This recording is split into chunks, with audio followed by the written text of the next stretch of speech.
Welcome to Right Unbridled. I'm your host, Suzanne Ort. Right Unbridled is the place where wellness and impact collides. Because we all want to be well, and that's really nice.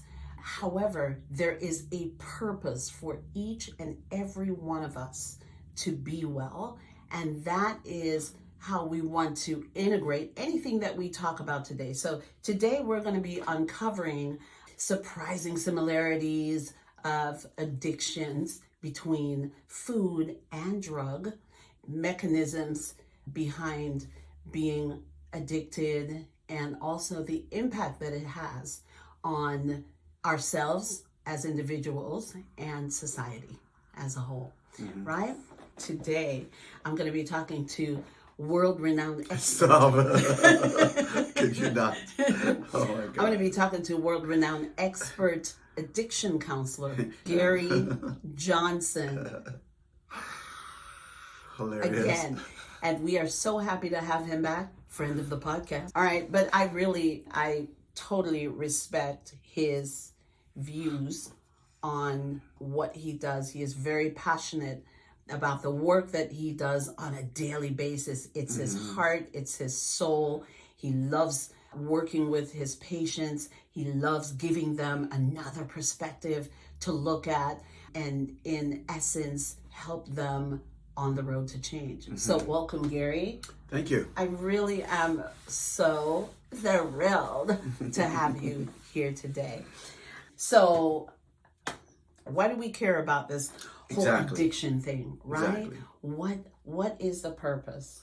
Why do we care? Addiction in and of itself covers a vast range of people's daily lives. There are several types of addictions. You have chemical addiction, which is the substance that you use or abuse. You have food addiction, of course, which we've focused on a few times. Is there any group that is not subject to addiction? Oh no, everyone is susceptible to addiction. So it's for everybody. If you're watching, this is for you. And if it's not for you, it's for somebody you know. So one of the reasons why everyone is subject to, because we all have brains. Basically, if you have a brain, you could very well be develop an addiction. If you have a functioning brain, maybe I should say. Yeah. But to be honest, like I said, chemical, you have behavioral addiction, which are behaviors that are compulsive or that you do repeatedly over and over again. Sometimes it's just to manage things. Yeah. So you said chemical addiction. Give us some examples of what you're speaking about as far as chemical addictions. So with chemical addiction, you're definitely dealing with your drugs, your alcohol. When you talk about drugs and alcohol, drugs can be anything from non-synthetic to fully synthetic. Okay. So for instance, you have a synthetic drug like opiates. Okay. Those are man-made. They're not from nature. They are actually designed, created by man. But then you have non-synthetic, which are like cocaine, which you get from your poppy plant and so on and so forth. The other legal plant-based drug, which is food, or not just food, but sugar. Yeah. That's the other type, and that's non-synthetic. But then you also have synthetic forms of sugar, which I believe some of them are in certain foods and so on and so forth, which nowadays, one of the challenges that the food industry have is that a lot of them seem to be legal here in America, but then there are other countries who are not accepting it. And it could be for a number of reasons, whether it be health reasons, whether it be maybe they've learned their lesson seeing us being overdosed on certain things. And that kind of presents to them that they don't want their population going down that road.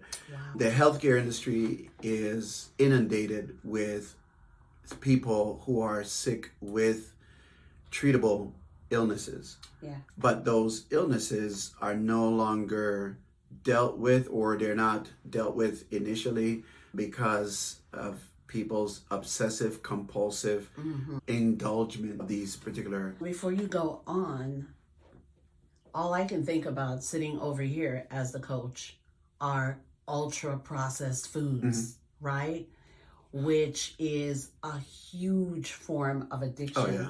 Oh yeah. to us here in these here United States. All right. But before Gary goes on to that, I would like to take a moment to ask those of you that are watching to please comment, share, subscribe.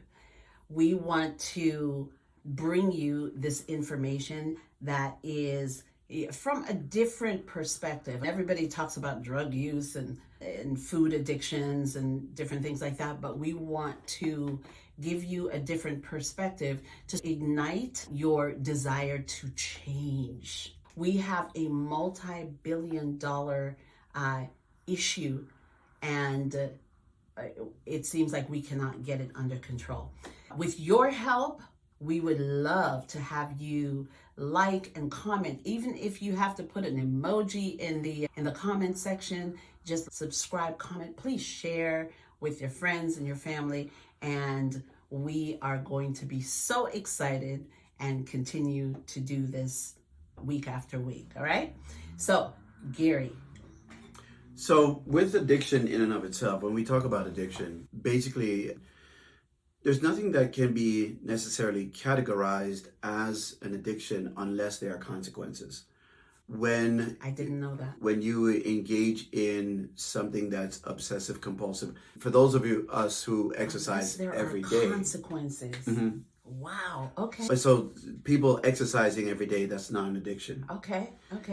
People exercising too much, wherein they're not recovering, they're wearing their body out, then it becomes compulsive, obsessive, and excessive. And you start to see consequences on those. Anything that we're engaged in that creates... So those of you that are exercising, please don't stop. That creates some kind of conflict with whether it be your time, your family, your finance, your health. So there are a lot of things out there that we can be addicted to. And so it's not just about substance, and it's not just about alcohol or sugar, but it all is contingent upon how frequently, how often, and what are some of the consequences that you experience as you're engaged in this. And then not only the consequences, but also what are some of the compromises that you're making in your life in order to engage in this behavior. Wow. Okay, so with that, how does addiction affects the brain and its reward system? Yeah, with addiction, whenever we compulsively, obsessively engage in a behavior or use a particular substance to, whether it be manage grief, whether it manage loss, whatever it might be, what tends to happen is the brain creates what they refer to as, neural pathways.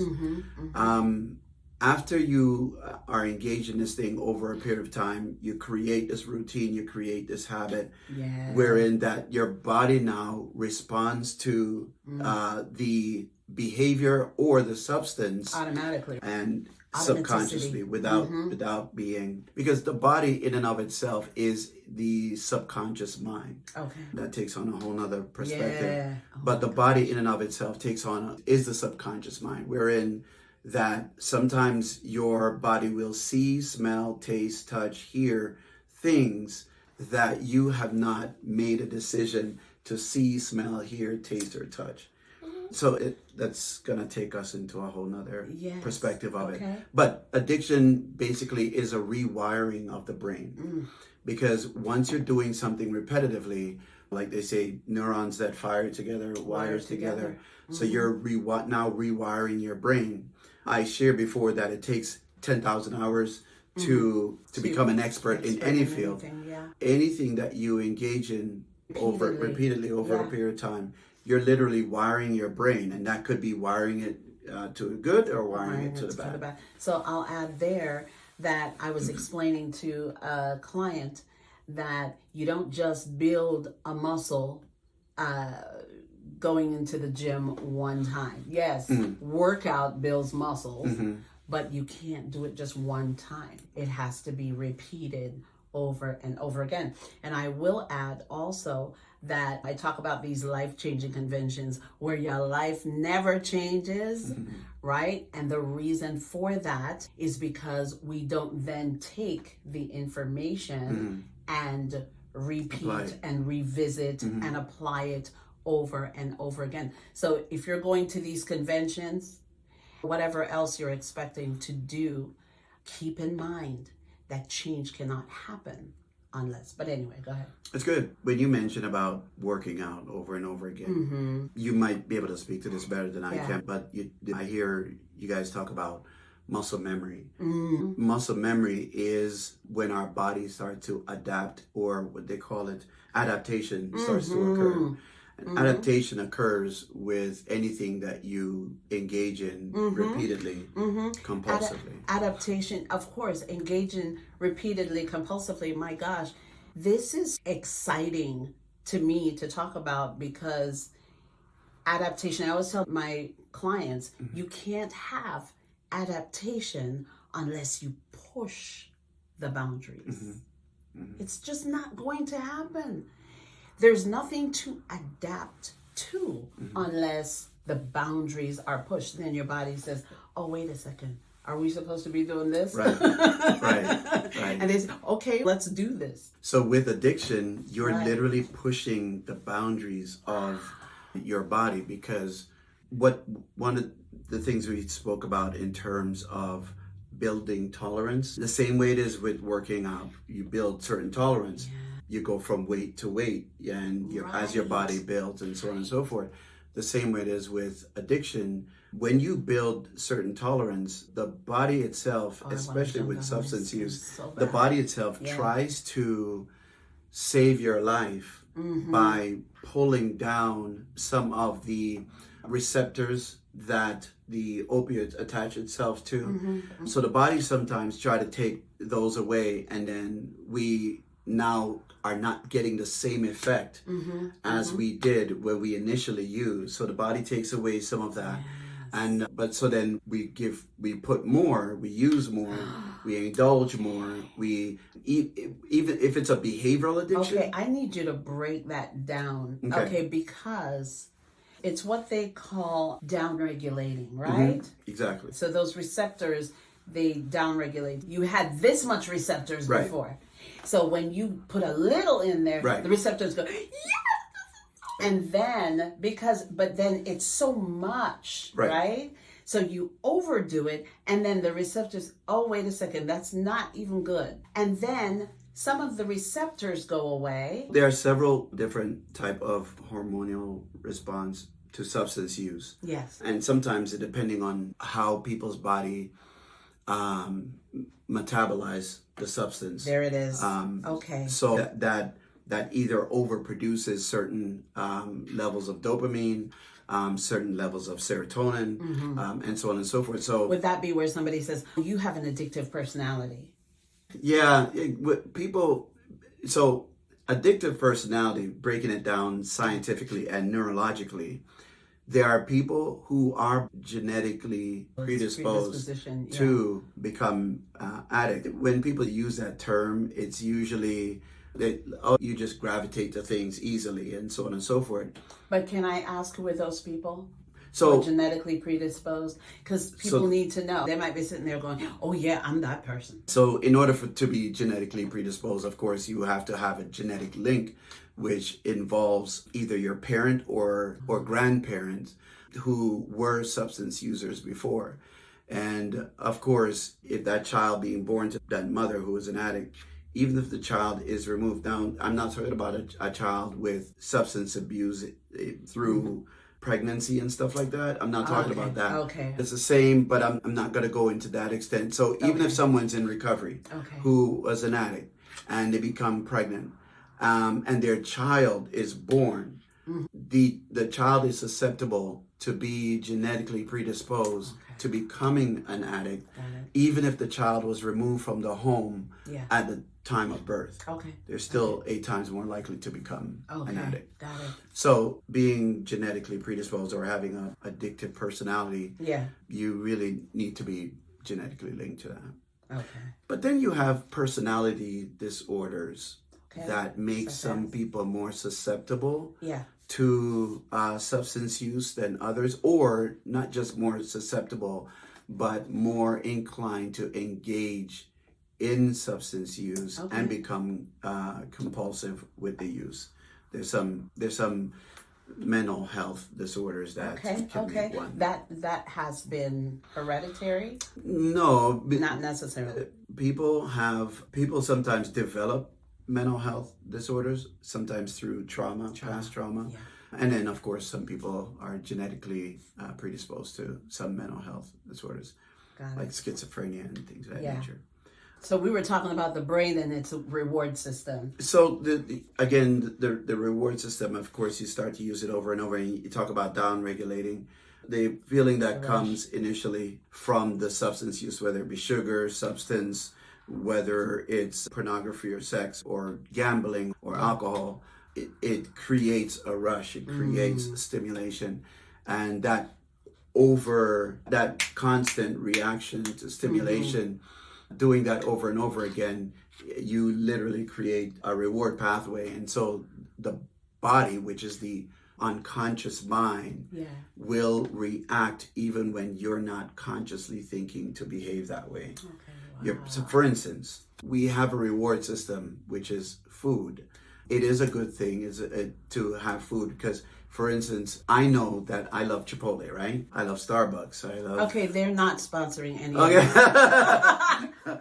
Okay. I love your cooking. Thank you. And whenever I step foot in my house, my unconscious mind, which is my body, will smell the food, see the surrounding, have a sense of everything. And before long, I may not even be hungry, but I'm going straight to the kitchen. I'm looking in the refrigerator, right? Because it's a behavior. I know the reward system is set up where dopamine is produced when I've eaten here before, I've had this food before. This is what I normally do. So dopamine then takes you right back to the place. In the rooms, they talk about people, places, and things. Yeah. So dopamine takes you right back to the people, June, the place, home, and the things. Yeah. Stew, peas, and rice.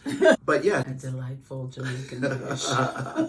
So again, the reward system is then developed through that process because we've developed that just through living, basically. Amazing. James Clear broke it down like this. Your habit or a habit is something your body does better than your mind. It is automaticity. It is just automatic and you're on autopilot. And once you have done that pathway, you're rewiring that brain from the repetitive, okay, then your body takes over. That's just the way it is. Even though that is true, and it is absolutely true. Yeah. The caveat is, as human beings, we have the capacity to implement discipline. Okay. I'm sitting up in church. I'm starving. I'm hungry. Yes. I want something to eat. Preacher's in the middle of his message, but I'm hungry. That is a natural response. Not an It is a primed behavior, and it is a routine. Normally, we're out of church by now, and it's taking a little longer, and I'm hungry. Discipline comes into play. What's crazy is that as we sit there, we have the capacity to implement discipline. Your body is like a dumb animal that is responsive to the things that stimulates it. Yeah. Wow. But our mind come in as the logical master who controls the body and says, no, you're going to stay here until after the prayer meeting and after the altar call and after the offering is lifted and after the pastor says amen.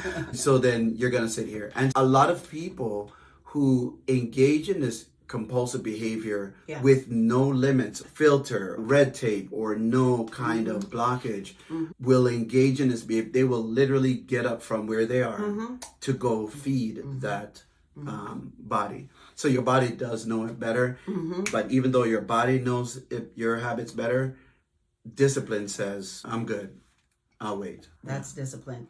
So when we say something... Speaking of which, I'm hungry. I gotta go. Right. Not right now. Right. Settle yourself down. So that's something that I learned is hunger is not an emergency. You will not die of not eating one meal.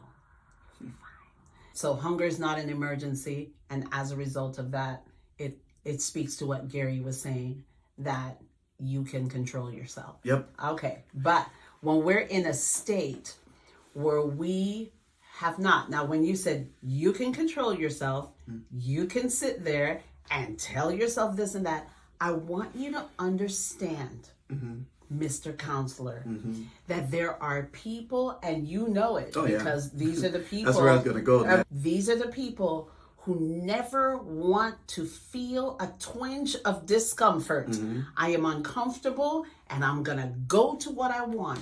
I see the donuts sitting on the counter at work and that is what I'm going to get, because we then become slaves to our body. Again, discipline is something that must be practiced and must be engaged on a daily basis. Yeah. Discipline must be practiced. It must be practiced, which is why we train up the child in the way they should go. And so when mommy used to say, learn for... Dance a yard before you can dance before you can dance abroad. So discipline... Please explain that, Gary. You savage. So practicing and implementing discipline on a daily basis right. Is going to be crucial to your execution of it at times when you actually do need it. Wait, say that again. So practicing discipline on a daily basis is going to be crucial in your execution at the time that you actually need it. So when you practice a discipline, for instance, the donuts on the table or whatever, oh, I'm fine. Practicing to say no, which is one of the basic skills that you teach addicts, to learn to be assertive, to learn to say no, to learn to say, not today. I'm good, or I'm not having it. Or to be even walking away, leaving. But when we perseverate... How do you practice that? Again, discipline is a daily activity that you literally engage in. I get all of that. However, I deal with food addicts all day long. And for me, it has to be broken down very small. Okay. In that, first of all, I have to take away that whole, whatever that situation is that's going to create that urgency. Do you see what I'm saying? So with the food addiction, on my end, the discipline is, we don't want you to use any kind of willpower. Oh, definitely not. We don't want you to use any... Willpower doesn't work. Exactly. I want you to surround yourself with those things that's going to help you relax a little bit. For me, I will tell them, first and foremost, I'm not having you exercise. If you have a food addiction issue, you're having overeating issue, when you come and you want to drop some serious weight and drop it fast, you will not engage in exercise if it's not already a part of your life. That's good. You can't start anything new. You got to take away all the tension, right? One of the second things that I have them do is, I need you to get your mental real estate off of food. So how do we do that? Then question. You write down what you have committed yourself, what you will commit yourself to eat the night before, so that the next day you're not even concerned about food. And your commitment to that piece of paper is that you are going to eat just that. And that whatever makes a good you write point. down. That's a very good point. Because... Let me give you the third one, and I'm giving you all this. The third thing is get sleep. Oh, I'm telling you we just right now. okay, we're done here. I know. Come on. Because Come on back. that is real. Sleep It's is real. so. If you Oh my don't goodness. get sleep, It's a sleep. It's a sleep. you are going superpower. to crave the dirtiest, nastiest, most ultra processed junk. Mm-hmm. And you're wondering, yeah. And there are so many more. But we'll talk a little bit more about that. But that's the food aspect of what I do. So primarily, what you mentioned in terms of all the different stuff that you crave, primarily what you actually crave is carbohydrates and, of course, primarily sugar. There are people with certain mental health. Mental health in and of itself is much, much more manageable if you can start with sleep. If you can start with getting appropriate sleep, because if you don't get sleep, you number one, you're shooting yourself in the leg. Number two, you're robbing your body of its ability to create new neurons in order for us to process things better. The lack of sleep is really consequential to our recovery. Wow. Oh my God. It really is. That is really important. And we are living in a world where we are sleeping less and less.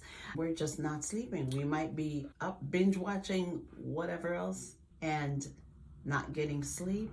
And that just makes everything worse. Not only perpetuates. Not only are we sleeping less, we're actually bragging about it.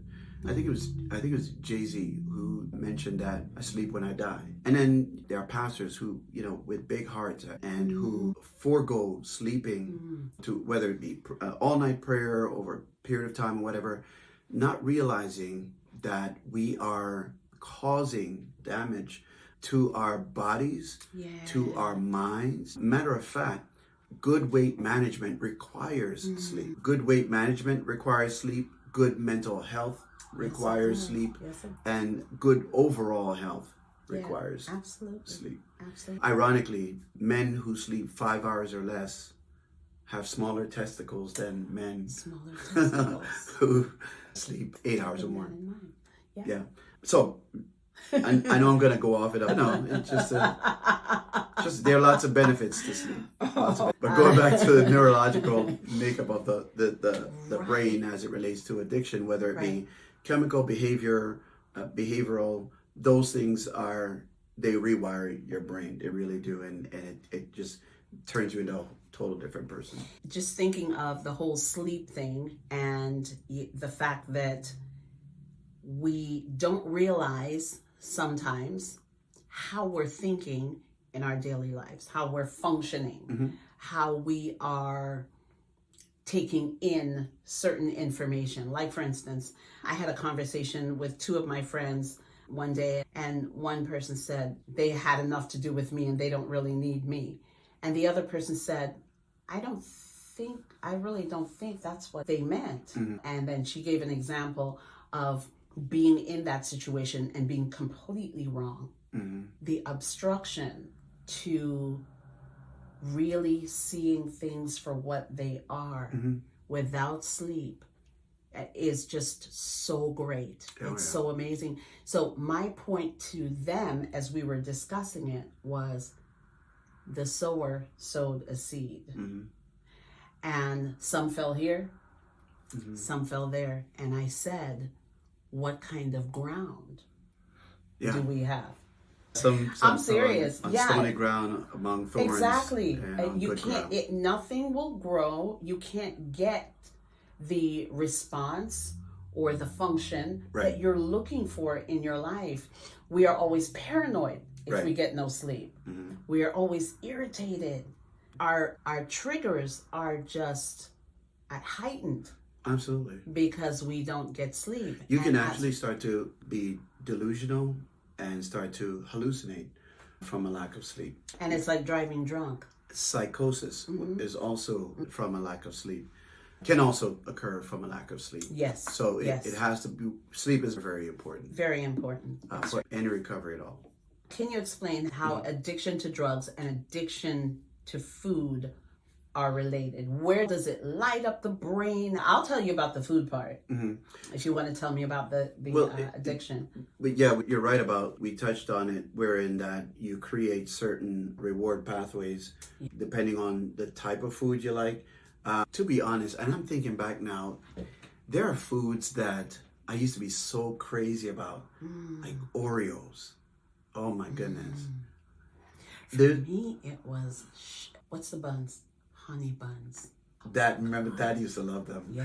Literally, when you think back about the changes that you made, you can literally walk past these things and I'm good. To be honest. We know too much now too, though. Right. Yeah. The scripture says, to him that knows to do good and doeth it not, to him it is sin. So if I go down the aisle and I see some Oreos and I know, the consequences of eating some Oreos, I know what Oreos are made of, and I'm not on the Oreos. Yeah, so he didn't say it's a sin to eat Oreos, but if to do good and do it not. So I know that I'm not. So we're teaching you right now. You are going to be accountable. Exactly. So we have to be accountable to what we put in this body. What? I'm just thinking of some other foods that I used to like, but I'm not gonna go. Oh my gosh, cheese curls. Oh Lord. Oh, come on now. We're Johnson's. Ice cream. We talked about the ice cream last time. Oh yeah. The ice cream. Oh, for me, pies. Oh, sweet potato pie. Oh my gosh, so good. But I scrape out the fruit of the pies and eat the worst part sometimes. What I used to love is McDonald's apple pie. I used to literally leave my house at night. There's a McDonald's down the street. I used to get McDonald's apple pie. Have not been to McDonald's in about 20 years. I can be fine. I need some McDonald's apple pie, and as soon as I'm with ice cream, with Handel's ice cream. But what I do is I take the pie and I squeeze out the fruit. Because I just want the crunchy so sweetness. much better. No, not even. It's the worst part. Yeah. Yeah, it's the worst part. But now you just do good, do it not to him. Which gives us hope that you're never stuck in any situation forever. Right? Absolutely. You make those changes. They hurt at first. It's not even so much. The hurt part is your body coming in alignment with. Of course. Don't tell people they're not going to hurt. That is such a lie. No, it's not that you're not going to hurt. The hurt part, I'm describing what the hurt actually is. The process of the hurt is you actually coming into alignment with. But this is what I'm telling you. I'm telling you that the only reason a food plan is evacuated, right? Or a food plan is left and abandoned is because somebody was uncomfortable. Right. We don't want the discomfort of what it feels like to have to say no, just even the thought of it. We are like, oh no, I'm not even doing that. No, that's not for me. It didn't work. Yeah.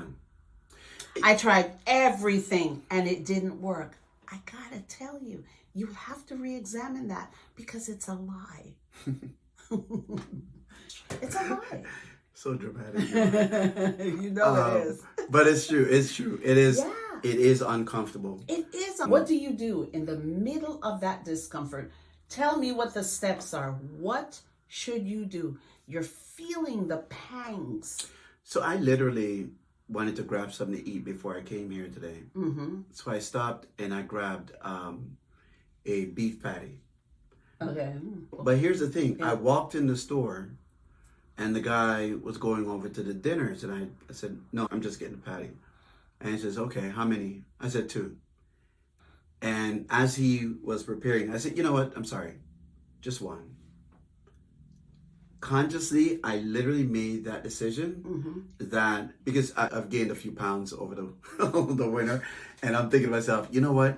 I don't like the way I'm feeling. I don't like the way I think I look, and I have to start managing a little better. And anyhow, I told him, I says, I'll just have 1. Yeah. He prepared the 1. I Apple paid for the 1, and I walked out the store. This is how I've learned and developed the habit of changing, literally just changing incrementally. What was the thought that went through your head at the moment when you said, you know what? Just one. Because I know that I'll get because what I was looking for in the beef patty is not a filling, it was the taste. I enjoy the beef patties. I enjoy the flaky. I enjoy the spicy. I enjoy all of that. Burning the right? roof of your mouth. And I wanted to experience that. But why did I want to experience that in excess? You know what I mean? So the thought that came to me was, I'll just have one. And here's the thought that followed up. I can pay for more if I wanted to, but I don't need it right now. So I literally just have the one.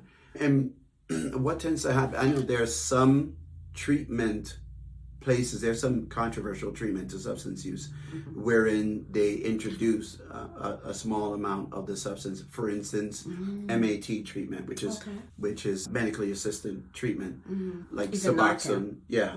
Narcan is a part of the ingredient that they use with MAT, but it's Narcan in and of itself is usually used to revive people from an overdose. Yes. But whether it be Suboxone, Subutex, and so they have to do blood work. They have some they have to do blood work, some they have to do urine tests. They have to test you, make sure that you're not going out there using in addition to what they're giving you. Introducing it incrementally help people manage and sustain. And some people have been able to be weaned off of MAT.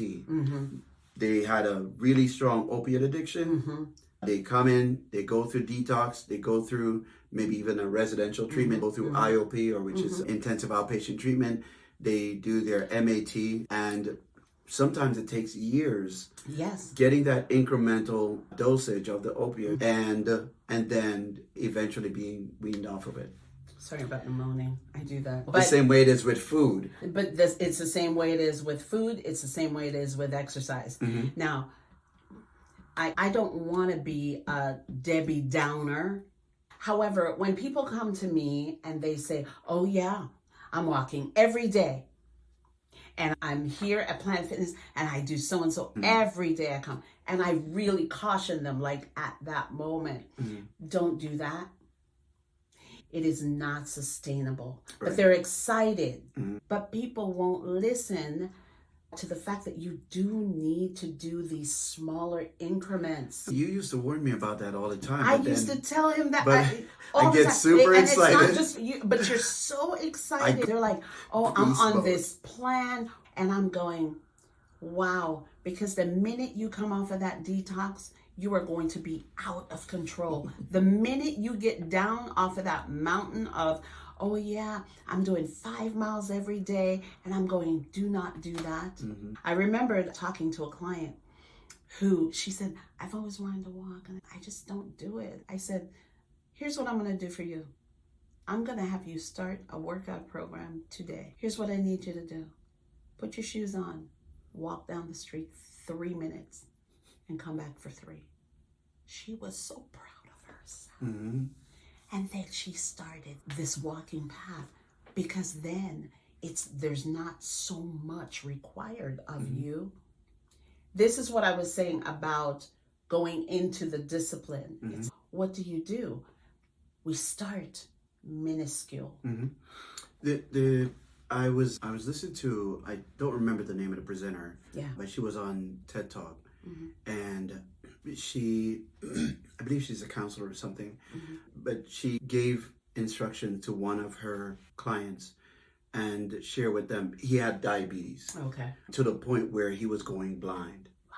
And she told him to just start doing some kind of exercise. And he didn't like walking outside or anything like that, but he set his treadmill in front of the TV, or just watching TV and being sedentary. But he decided to set the TV in front of the treadmill, and he would just walk. And daily, as he did that, he noticed his weight started to go down, and so he was encouraged by that. He started walking.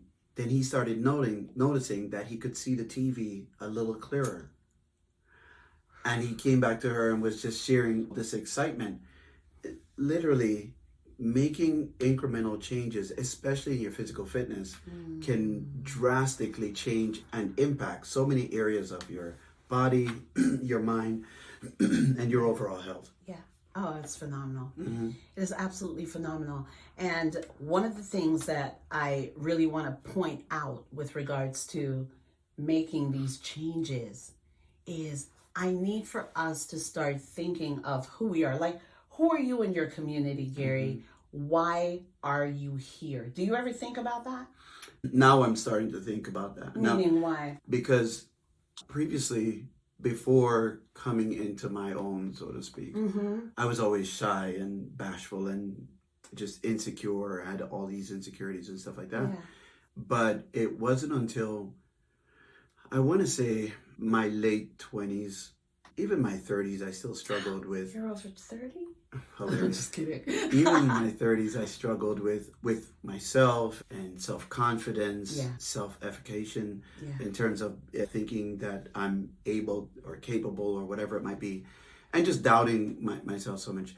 And it wasn't really until pretty much after Mom had me take over her Sunday school class. And I used to teach the Sunday school class. And as I taught Sunday school class, I realized that I had another perspective on the scriptures. And I had also not just another perspective on the scriptures, but also saw things in a different light. And I was, in sharing them, different ones, the feedback that I was getting was like, oh, wow. Oh, I didn't see it like that before. And as I kept putting myself out there and getting those feedback, the fear I had to overcome was putting myself out there. And then doing it more frequently, more often, and realizing the feedback being good. Of course, you can get some negative feedback as well, but learning how to take those also come into play big time. Because just one negative feedback can just blow you out the water.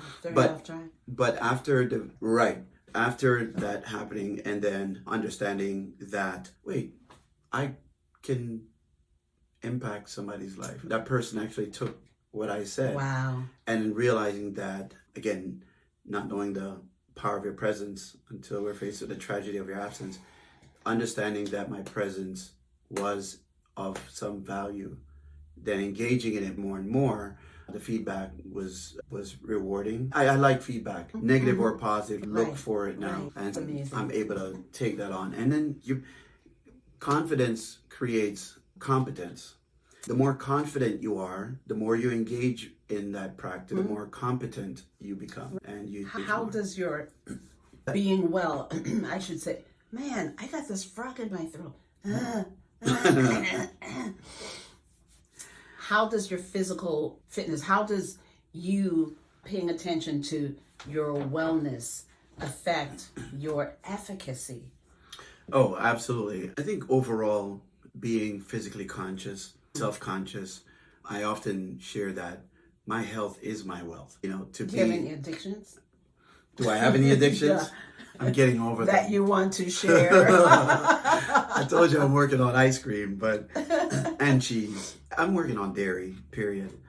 Johnny knows, because whenever I have dairy, I struggle to sing. Whenever I have he knows whenever I have ice cream or dairy, to keep your butt cheeks together. Yes, because I am lactose intolerant. Because I am lactose intolerant. Here, I'll show you. That's so bad. But no. Oh my gosh. Seriously. I'm fogging up. Johnny's usually able to tell. Johnny's a musician at church. I was about to say, which Johnny are we talking about? Yeah, he's usually able to tell when I've had cheese or ice cream or stuff like that. Because really? I struggle. No. I struggle vocally to sing. Okay. So your sinus pathway and stuff like that is all jacked up from the oh yeah, and you get drainage, which impacts your voice and so on and so forth, and then you start losing your voice more often. So I struggle with the whole cheese thing. Man. Okay. Yeah.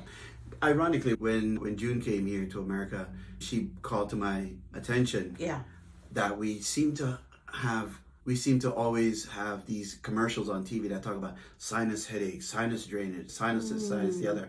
And then she also called to my attention that it's, would you like cheese with that? Would you like extra cheese? Would you like cheese on top of it? Wow. Yeah, would you like some more cheese? And what kind of cheese would you like with that? And here's a combination of dairy, Wow. sinus, and boom. That's amazing. Yeah. It's amazing how that affects our well-being. Yeah, and it's crazy because I think both, not even companies, but industries are feeding off of each other. Wow. The more cheese and dairy that you consume is the more sinus issues that you'll have and more medicine you'll buy. What advice would you give to someone who wants to step into being impacting? Majorelle made a quote that said, an affirmation that said, I am the living manifestation of God's dream for me. Yeah, that's good. That's Dang. true. How did you become the living manifestation of God's dream? And I'm sure that evolved. How does your health play a part in that, do you feel? So I'm going to answer that. But to finish responding to the original question, which is what part my physical fitness plays in me personifying whatever God has for me or my calling. Now, some of it might be genetic, but also some of it is deliberate because you're participation. that son of a bishop. That's his book, by the way. If you'll ever write it. That son of a bishop. Some of us are genetically predisposed to have a certain look. But then some of us actually do work on our physical health. The fact that my health is my wealth, I make the investment that I need. I get regular checkups at the doctor constantly. I get every 6 months. Wow. I get regular checkups at the doctor. Is that usually an issue with African American men? Absolutely. Okay. Absolutely. Okay. And that's exactly where I'm going. Okay. With African American men. Sometimes with men in general, but we don't take very good care of ourselves. Okay. Some of the things that make us look old are not taking care of our teeth. We don't take the time to brush them frequently, but you want to definitely make sure that you're constantly taking care of your teeth, number one. Number two, even the white of your eyes, when they start getting yellowy and stuff like that. I know they have a yellow hue there. I know. What typically happen is they have things out there that you can use, and they're also not even just eye drops that you can use, but they're also nutritional things that you can engage in order for that to basically personify through your skin and through your eyes and so on and so forth. So there are little things that we can do that can benefit how we look, and our presentation gets us in the door, like we were talking about with Esther. Easy pass. Gets us in the door. So if we present well, whether that be physically well, that plays a huge part. The other part that plays a huge part is, and it may or may not line up with physical, but reading more, getting more informed, understanding things. Pick a subject, any subject that you're passionate about, and then being able to speak about that subject on any given day, whether it be, even if it is the scriptures, whatever it is, engage yourself in your mental development. Right. And then, of course, I have a fascination with a person with really healthy vocabulary.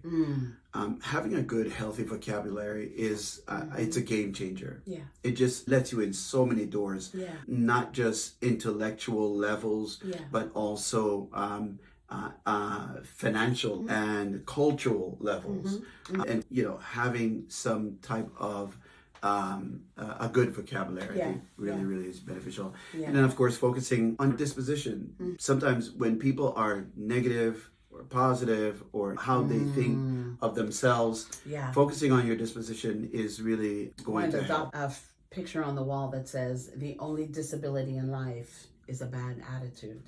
Yeah. Your attitude determines your altitude or something. This is true. Yeah. So those things help. And me personally, I feel like my ministry, whatever that is, in the church, it's ministry. Calling. Your ministry, your calling. In life, it's your passion, your drive. It's your why. So from my perspective, I believe sincerely that my why actually explode with me making the investments in these areas, because then my wife takes me into places that, even the job that I have right now, I tell the guys all the time when I speak to them, I says, I'm so privileged to be able to be in the presence of these guys. People look at them and say, oh, there's a bunch of addicts. Trust me, I'm in a company of valiant, great, amazing giants who may have a disability, and I'm there to help them through and manage them through that disability. What stage do you think you need to be on right now? What stage? And the reason I ask is... Did you mean what pulpit? No, I'm just joking.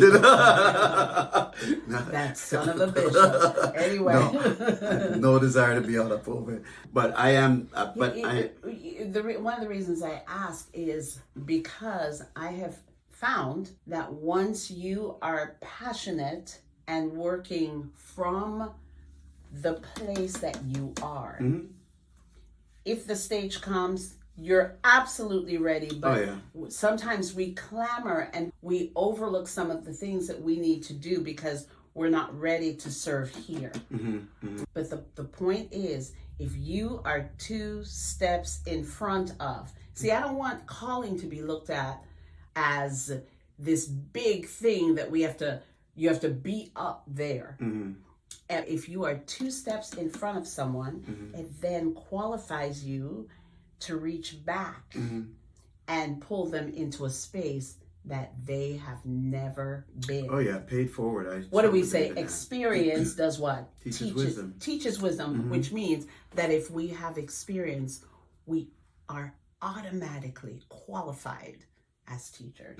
Oh my goodness. Come on. And the message here, we've gone from addiction to... Because you have to overcome those things, and because addiction is not just about substance, it's not just about food, it's about your obsessive compulsive behavior. Yes It's literally just behavior. It's about behavior, what you engage in so ridiculously. And there are people who are engaged in behaviors constantly, obsessively, that is not benefiting them.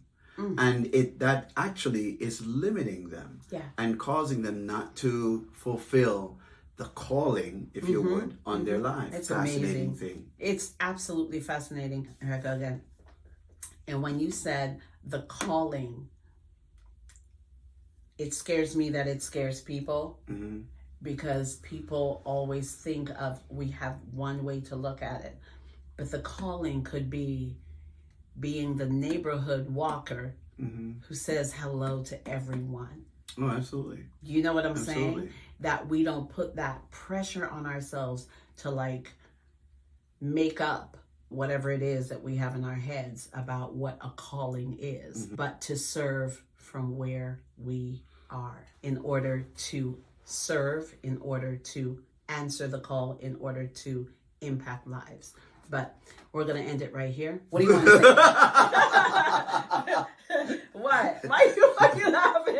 Because I don't want you to over spiritualize what you naturally. So you don't want to over spiritualize what? So when you talk about the calling or whatever, the passion, when you address it as a calling or a ministry, the ears of a certain sect is perked up, right?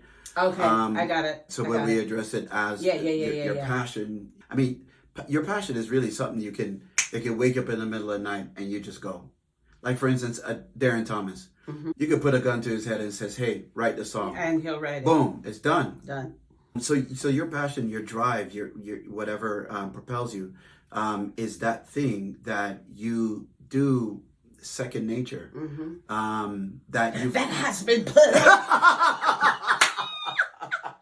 inside. But no, I think once we get over our addictions, whatever they are, once we get past our compulsive behavior, I think it paves the way for you to access the authenticity of who you are, and for you to be genuine, to gain and to reach the most people.